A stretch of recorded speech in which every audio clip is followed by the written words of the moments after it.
Okay, so here are the basic problems, basic economic problem or society faced with this. So ito yung mga question na na-encounter ng country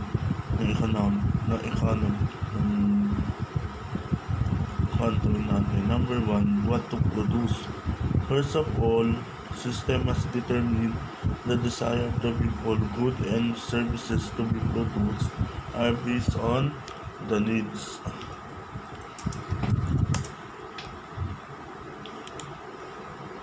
Based on the needs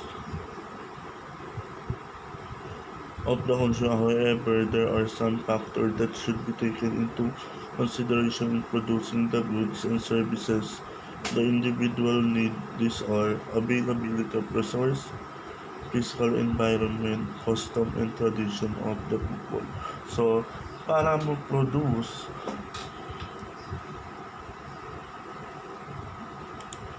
para ma-produce yung product na gusto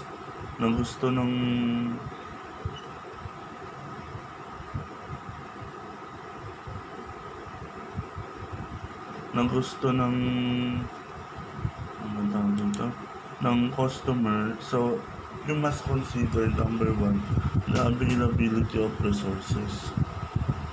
So, kung ano ba, kung free ba? Number two, yung physical environment. Number three, customs and tradition of the people. Kung naakma ba siya sa tradition ng tao. How much to produce? Knowing to produce is not enough. How much? So, always remember, syempre, to produce a product, you need a capital. So, sometimes, di natin na-produce because hindi sapat yung capital na hawak natin. How to produce? When producing goods and services, one has to think of how best to do it. The best way to make goods is not spend too much. This also pwedeng DIY or kung gusto mo ng quality product, gagamit ng machine. Pero ang tanong dyan, how much? For whom shall goods and services I produce? So, saan nga ba? So, syempre, sa mga customer. Economic system, the term economic system is simply means the organization of economic society with reference the production, exchange, distribution, and consumption of wealth. The economic system is the mean through which society determine the answer to the basic economic problem mentioned. So number one, yung traditional economy, it is also known as the subsistence economy. In this type of economy, people produce goods and services to their own consumption. Decisions are based on custom and tradition, and the production techniques are outmoded and sometimes obsolete. So, ang traditional, based sa parang sariling gawa o yung tinatawag na DIY. Pero, syempre, yung decision based sa custom and tradition, so, at higit sa lahat, minsan, yung ibang production is obsolete. Nawawala agad. Command economy. Under this system, the government take hold of the economy. The state, the government does policy formulation, economic planning, and decision making. It dictates on what to produce, how to produce, and for whom to produce.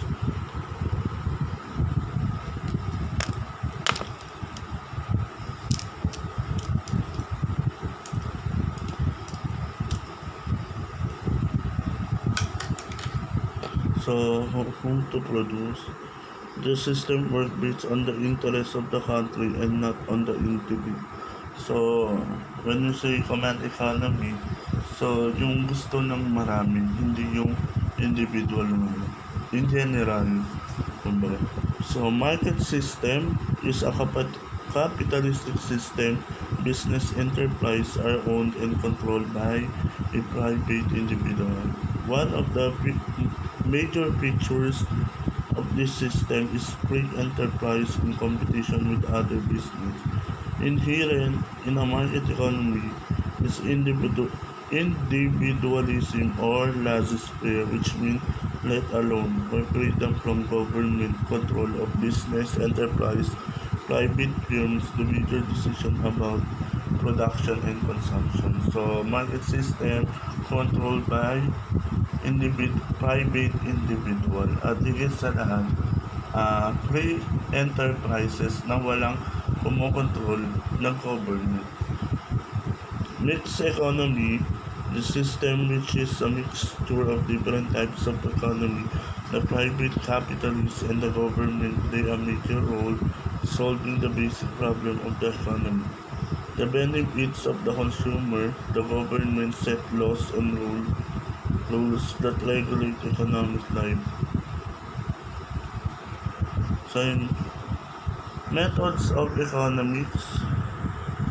Methods of economics. So, because economics is a science that there is right way of answering each question. To get the answer, we use what we call the empirical method. So, ano nga ba yung empirical? Empirical means we get answer by studying things carefully. We study what is given. If we do math to get answer, we study the fact with care how. So, thorough study. So, ibig sabihin, pinag-aaralan ng mabuti para masagot yung question or yung problem. To do this, we have to put facts in order. We can make a list of table. What we know it can also help if we study what causes things to happen. Since we cannot study every little fact, we can make guess. However, this guess come from what we know for sure. We may call them generalization. So, generalization, sometimes nag-assume ka kasi hindi mo naman alam kung ano yung buong mangyayari.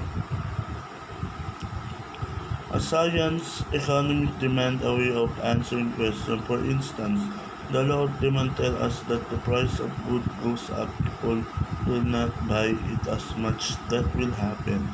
So, yeah. Ceteris paribus. In this example is general. It means demand law will be true if nothing but the price changes. It means everything will stay the same. If something aside from the price changes, the demand law will be false. So, yun yung ceteris paribus. Sabi, the law will be true pag hindi nag-change sa price. Pero pag nag-change sa price, ibig sabihin, the law of demand is false. For example, if the money of a person goes up, but it goes up more than the price of good and goes up, this means person still has more money to spend, so he will still buy the goods even if the price is higher. So, diba? Yun na nga. So, based sa example, economic has what we call theories. Theories are idea. They tell us why people act a certain way. They also tell us why things are the way they are. So theory can be shown using tables or graph.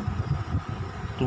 When we apply economic beliefs in real life, we call them applied economy or economic policy. So applied economics, is the application of economic theory and econometric in specific thing with the goal of analyzing potential outcome. Its attribute to be first to use phrase applied to designate the application of economic theory to the interpretation and explanation. So, ito yung economic as an applied science. So, ibig sabihin, may specific thing tayo na na inaala na sineset natin yung goal or ina-apply natin yung theory sa specific goal of analyzing potential outcome. So, for example lang, so ang goal natin, kung yung kumita o mag-earn o net income ang gross national product.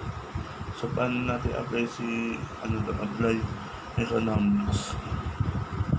So, doon na ma-apply yung different concept ng economics. Doon sa specific goal.